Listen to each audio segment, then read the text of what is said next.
Welcome to my YouTube channel chemistry by Devang Mistry. અગર તમે ચેનલને સબસ્ક્રાઈબ ના કરી હોય તો પહેલાં એને સબસ્ક્રાઈબ કરજો બેટા. ઓકે, અહીંયા તમને ડિફરન્ટ પ્લેલિસ્ટની અંદર ડિફરન્ટ વિડીયોઝ મળશે, જેમ કે 11 Gujarati medium, 11 English medium, JEE NEET માટેના, 12 English medium, 12 Gujarati medium, NEET crash course. ઠીક છે, તો ચલીએ બેટા આગળ જઈએ આપણે. હવે ચેપ્ટર 12 જે છે એનું નામ છે આલ્ડીહાઇડ, કીટોન, કાર્બોક્સિલિક એસિડ.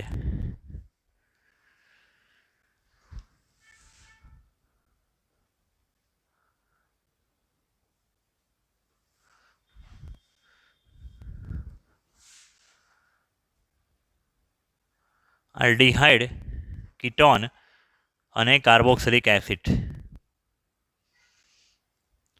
ઓક્સિજનયુક્ત સંયોજનો, આપણે આની આગળનું ચેપ્ટરમાં બી આલ્કોહોલ, ફિનોલ, ઇથર એ પણ ઓક્સિજનયુક્ત સંયોજનો હતા, અને આ પણ ઓક્સિજનયુક્ત સંયોજનો છે.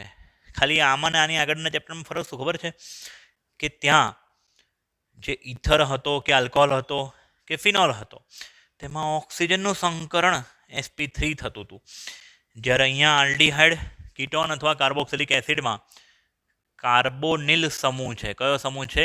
કાર્બોનિલ સમૂહ. અને કાર્બોનિલ સમૂહનું કાર્બન અને કાર્બોનિલ સમૂહ કહેવાય, C+O. એમાં કાર્બન અને ઓક્સિજન બેવનું સંકરણ થાય છે sp2. ફિનોલની અંદર અથવા આલ્કોહોલમાં કાર્બનનું સંકરણ જે થવાનું હોય ત્યાં ઓનું સંકરણ થયું હતું sp3, જ્યારે અહીંયા ઓનું સંકરણ થાય છે sp2. ઠીક છે. અને carboxylic acid, aldehyde, ketone, carboxylic acid. હવે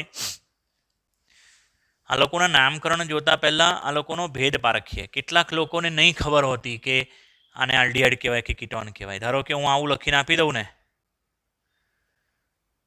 તો કેટલાક લોકો કહે છે સર આ કીટોન છે. ના બેટા, કીટોન નથી. આ શું છે? આલ્ડીહાઇડ જ છે. કેટલા કાર્બન વાળો આલ્ડીહાઇડ છે? 3 કાર્બન વાળો aldehyde. 1 2 3, CH3 CH2 CH3 CH2 CHO, પ્રોપેનાલ છે આ. ઠીક છે. એટલે આલ્ડીહાઇડની અંદર આર તરીકે તમે શું લઈ શકો? આલ્ડીહાઇડમાં તમે આર તરીકે કાં તો હાઇડ્રોજન લઈ શકો, અથવા કોઈ આલ્કાઇલ સમૂહ લઈ શકો, અથવા આલ્કિનાઇલ સમૂહ લઈ શકો, અથવા આલ્કાઇનાઇલ સમૂહ લઈ શકો, અથવા આલ્કાઇલ એરાઇલ સમૂહ લઈ શકો, અથવા એરાઇલ સમૂહ લઈ શકો. આ બધામાંથી કોઈ પણ એક હોઈ શકે. અહીંયા H મૂકો તો HCHO ફોર્માલ્ડીહાઇડ થાય. CH3CHO મૂકો તો શું થાય? ઇથેનાલ થાય. CH2 ડબલ બોન્ડ CHO આવું પણ થઈ શકે, રાઈટ? કહેવાનું મિનિંગ શું છે? આલ્કાઇલ સમૂહ પણ હોઈ શકે, આલ્કિનાઇલ સમૂહ પણ હોઈ શકે, આલ્કાઇનાઇલ ટ્રિપલ બોન્ડ વાળો સમૂહ પણ હોઈ શકે, આલ્કાઇનાઇલ, બરાબર. આલ્કાઇલ એરાઇલ સમૂહ પણ હોઈ શકે, આલ્કાઇલ એરાઇલ આ રીતનું પણ હોઈ શકે, અથવા એરાઇલ સમૂહ પણ હોઈ શકે. શું હોઈ શકે? એરાઇલ. ડાયરેક્ટ બેન્ઝીન વલય સાથે પણ CHO સમૂહ જોડાયેલો હોઈ શકે. એટલે અહીંયા જે CHO સમૂહ છે એ આરની સાથે જોડાયો,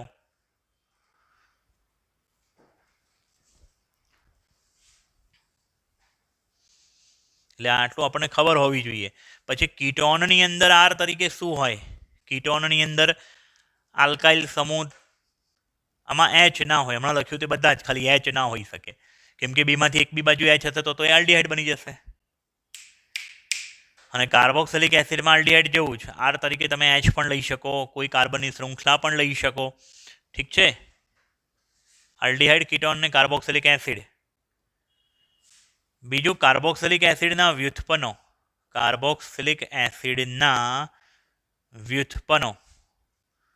એના 4 વ્યુત્પન્નો છે, 4 એના છોકરાઓ છે. 1 acid chloride, R C double bond O CL acid chloride. પછી બીજું છે એમાઇડ અથવા એસ્ટર, ત્રીજું એમાઇડ અને ચોથું એસિડ એનહાઇડ્રાઇડ. એસિડ એનહાઇડ્રાઇડ, અહીં ધ્યાન આપજો, એસ્ટરની અંદર અને કાર્બોક્સિલિક એસિડમાં શું ફરક? અહીંયા OH સમૂહ નીકળીને શું લાયા? Cl. અને એસ્ટર બનાવવો હોય તો OH સમૂહને નીકાળીને આપણે લઈ આવ્યા OR-, આલ્કોહોલમાંથી બનાવેલું એસ્ટરીકરણ. બરાબર. પછી એમાઇડ બનાવવો હોય તો OH હટાઈને શું લઈ આવવાનો? કાર્બોક્સિલિક એસિડમાંનો આ OH હાઇડ્રોક્સિલ સમૂહ હટાઈને શું લઈ આવવાનો? NH2 સમૂહ. તો આ બની ગયો અમાઇડ. એસિડ એનહાઇડ્રાઇડ બનાવવો હોય તો આવું થાય. જોજો જરા અહીંયા RCO, પછી O, પછી પાછો CO, R. આ થઈ ગયું એસિડ એનહાઇડ્રાઇડ. કેટલીક વાર એસિડ એનહાઇડ્રાઇડ આપણે કેવી રીતના લખેલું આગળ? RCO twice O એ રીતે લખેલું હતું. આ બધાની અંદર એક વસ્તુ કોમન, આ બધાની અંદર અહીંયા તમારા સામે બોર્ડ પર 1, 2, 3, 3 ને બીજા 4, 7 સંયોજનો લખેલા છે. અને આ સાતેવ સંયોજનની અંદર શું છે? સી ડબલ બોન્ડ O, જેને કહેવાય કાર્બોનિલ સમૂહ અથવા કીટો સમૂહ. શું કહેવાય એને? કીટો સમૂહ.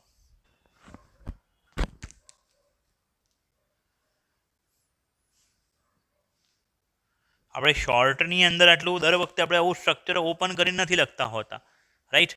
આપણે કેટલીક વાર આવું લખી નાખતા હોય છે કે ભાઈ RCHO, સિમ્પલ વાત છે, અથવા RCOH, તો બી ચાલે.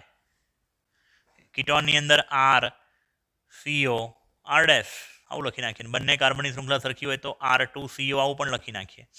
બરાબર ને? કીટોન. પછી કાર્બોક્સિલિક એસિડમાં RCOOH, અથવા કેટલીક વાર તમે આવું પણ જોતું હશે, રેફરન્સ બુક તમે જો જોતા હોય ને JEE નીટની, તો આવું લખી નાખતા હશે RCO2H. કન્ફ્યુઝ નહીં થવાનું. Acid chloride RCOCl, amide RCOOR', અને આવું લખે તો બી ચાલે, દોડે ઉડે તરે, R'OCOR. કન્ફ્યુઝ નહીં થવાનું પછી, હે ને? RCONH2 અમાઇડ, અને એસ્ટરની અંદર એનહાઇડ્રાઇડની અંદર RCO twice O. આ બધાની અંદર કીટો સમૂહ છે અથવા કાર્બોનિલ સમૂહ છે. કાર્બોનિલ સમૂહ અથવા કીટો સમૂહ. ત્યાર પછી આપણે જોઈએ આલ્ડીહાઇડ સંયોજનોનું નામકરણ.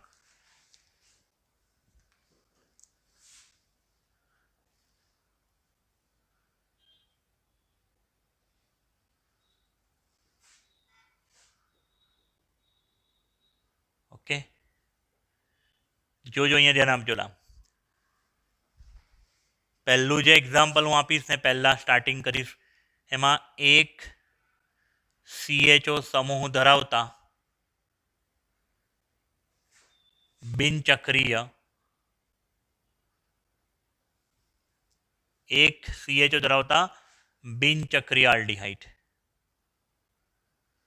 સંયોજનોના ઉદાહરણ આપીશ તમને હું. HCHO, તો એનું IUPAC નામ શું થશે વિચારીએ આપણે. IUPAC નામ માટે તમારે યાદ રાખવાનું, હાઇડ્રોકાર્બનનું નામ. હાઇડ્રોકાર્બન એટલે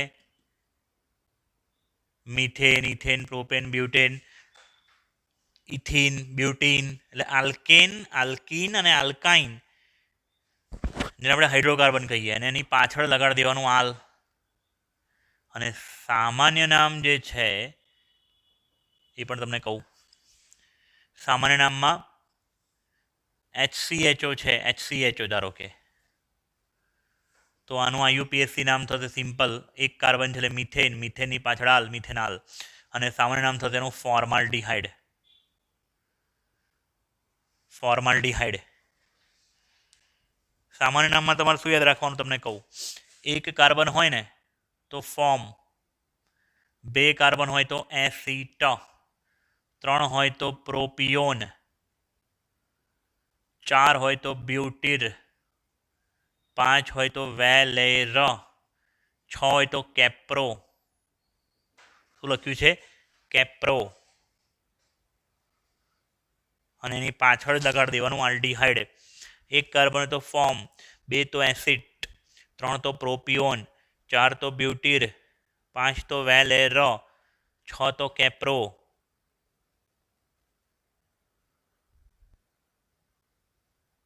बराबर। અને એની પાછળ લગાડી દેવાનું આલ્ડીહાઇડ. શું લગાડી દેવાનું પાછળ? આલ્ડીહાઇડ. ફોર્મ, એસિડ, પ્રોપિયોન, ब्यूटीर, वेलेर, कैप्रो એની પાછળ શું જોડી દેવાનું? આલ્ડીહાઇડ. એટલે થઈ જાય ફોર્માલ્ડીહાઇડ. 2 કાર્બન હશે તો એસિટાલ્ડીહાઇડ, 3 હશે તો પ્રોપિયોનાલ્ડીહાઇડ, 4 હશે તો ब्यूटीराल्ડીहाइड, 5 हसे तो वेलेराल्डिहाइड और 6 हसे तो कैप्रोआल्डिहाइड. ठीक है बेटा, समझ में आ रहा है बच्चों? यहाँ पे 2 कार्बन की ब्रांच है, देखो यहाँ पे जरा 2 कार्बन है तो इथेनॉल थशे. सामान्य नाम पछी लखूँ छूँ, आईयूपीएससी नाम थशे एनुं, आईयूपीएससी नाम इथेनॉल और सामान्य नाम थशे एनुं acetaldehyde. Acetaldehyde 3 carbon, CH3 CH2 CHO. जो भले ने अहींया एक वस्तु समझोला, कार्बन ऑक्सीजन वच्चे भले डबल बॉन्ड होय, कार्बन कार्बन वच्चे तो सिंगल बॉन्ड ज छे ने, एटले एने प्रोपेन लेवाय. शुं लेवाय? प्रोपेन. कार्बन कार्बन वच्चे तो सिंगल बॉन्ड ज छे એટલે તમે પ્રોપેન પાછા કોઈ એવું ના કહી દેતા કે પ્રોપીન, એવું કોઈ ના કહી દેતા. ઓકે, એટલે પ્રોપેન અને પાછળ આલ એટલે પ્રોપેનાલ. और अहींया थशे प्रोपियोनाल्डिहाइड. प्रोपियोनाल्डिहाइड. पछी चौथुं CH3 CH2 CH2 CHO. 4 कार्बननी chain, सीधा 4 कार्बन એટલે ब्यूटेन, ब्यूटेनाल અને એનું થશે ब्यूटीराल्डिहाइड. ब्यूटीराल्डिहाइड. जो अहींया ध्यान आपजोला, नजर हटी तो दुर्घटना घटी.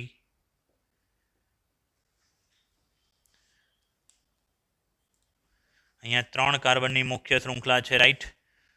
प्रोपेन, प्रोपेनाल, प्रोपेनालना बीजा नंबर पर मिथाइल એટલે એનું आईयूपीएससी नाम થશે 2 મિથાઇલ પ્રોપેનાલ. તમને એક વસ્તુનો પ્રશ્ન થવો જોઈએ અને થયો બી હશે કદાચ કે સર તમે બ્યુટેન વનાલ કેમ ના લખ્યું? CHO સમૂહ જે છે, CHO અને COOH અને COOHના વ્યુત્પન્નો, કાર્બોક્સિલિક એસિડના વ્યુત્પન્નો, તે લોકોમાં ઇવન એવું સાયનાઇડમાં એપ્લાય થાય છે. આ બધામાં ક્રિયાશીલ સમૂહ છેડા પર લેવાનો, ક્રિયાશીલ સમૂહ ટર્મિનલ પોઝિશન પર લેવાનો, 1 નંબર પર લેવાનો. એટલે ઓલવેઝ 1 લખવાનો રિવાજ નથી. हाँ, क्रियाशील समूह જ્યારે 3 વખત હશે અથવા ચક્રીય સંયોજનમાં હશે 1 કરતાં વધારે વખતે, ત્યારે તમે નંબરિંગ આપશો. બરાબર છે? એટલે અહીંયા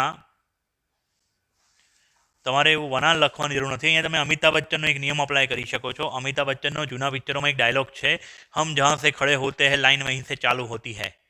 શું? हम जहाँ से खड़े होते हैं लाइन वहीं से चालू होती है. અહીંયા લાઈન ક્યાંથી ચાલુ થઈ? CHO થી, 1 નંબરથી. ઠીક છે? चलो आनु नाम थयुं 2 મિથાઇલ પ્રોપેનાલ, एनु सामान्य नाम थयुं आइसोब्यूटीराल्डिहाइड. आइसोब्यूटीराल्डिहाइड लई लो स्क्रीनशॉट. पछी आगळ जईए.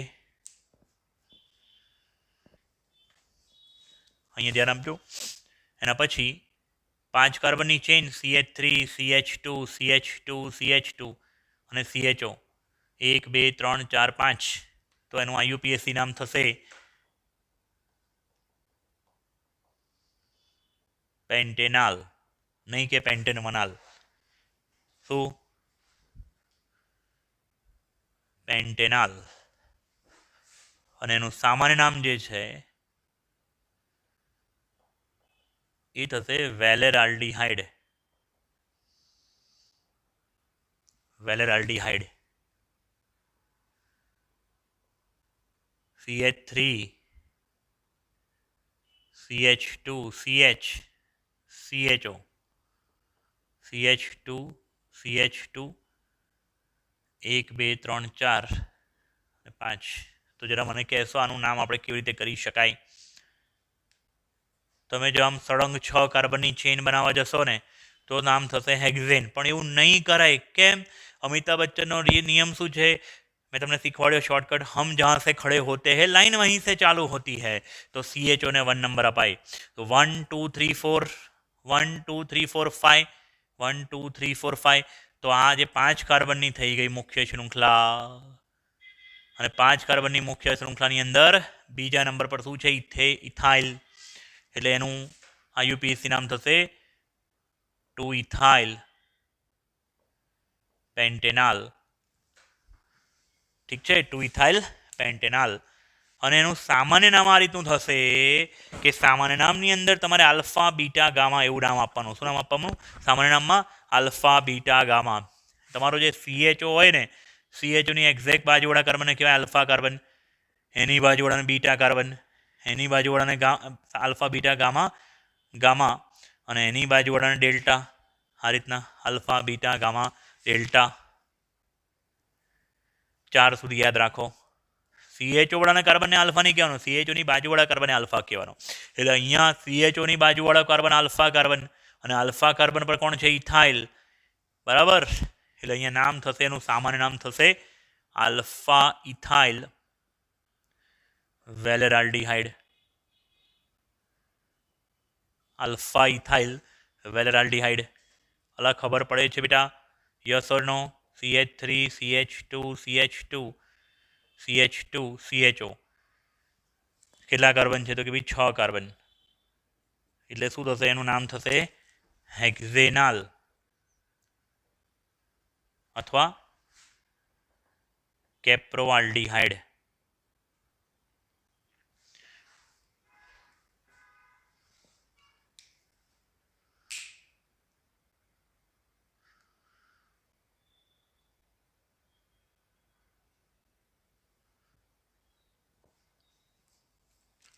બીજું એક,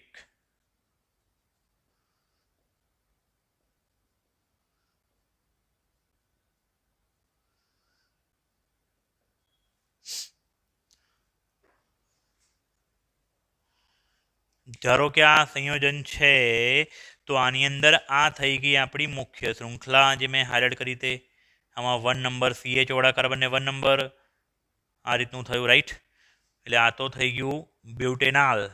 બીજા નંબર પર OH 2 હાઈ, કેમ ઓલ તરીકે ના લખ્યું? કેમ કે OH અને CHOમાં OH નાનો છે, CHO મોટો, અગ્રિમતા ક્રમની શ્રેણીમાં। તો OH કરતાં મોટો સમૂહ જ્યારે હાજર હોય ને, ત્યારે OHને હાઇડ્રોક્સી પૂર્વક તરીકે લખવાનો। કેવી રીતના લખવાનો? OHને હાઇડ્રોક્સી પૂર્વક તરીકે।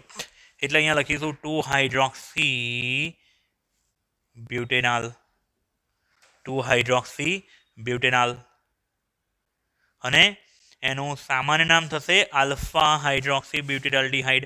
Alpha hydroxy butyraldehyde. આ જ જગ્યા પર જો CHO ના બદલે CH3 હોત ને, CH3 CH OH CH2 CH3, તો આપણે નામ કરતા બ્યુટેન ટુ ઓલ। ઓલ પ્રત્યય ક્યારે લગાડાય? જ્યારે OH પોતે મોટો હોય તો। પણ OH કરતાં મોટો સમૂહ હાજર હોય ને ત્યારે OHને આપણે હાઇડ્રોક્સી પૂર્વક તરીકે લખતા હોઈએ છીએ। સ્ક્રીનશોટ લઈ લો, અને આજનો લેક્ચર આપણે અહીંયા વિરામ પામીશું। જોઈએ, મળીએ કાલે નેક્સ્ટ લેક્ચરમાં નવા ટોપિક સાથે। ટાટા, બાય બાય, જય શ્રી કૃષ્ણ। કોઈને કંઈ પૂછવું હોય તો વોટ્સએપની અંદર પૂછી શકે છે। ઠીક છે બેટા।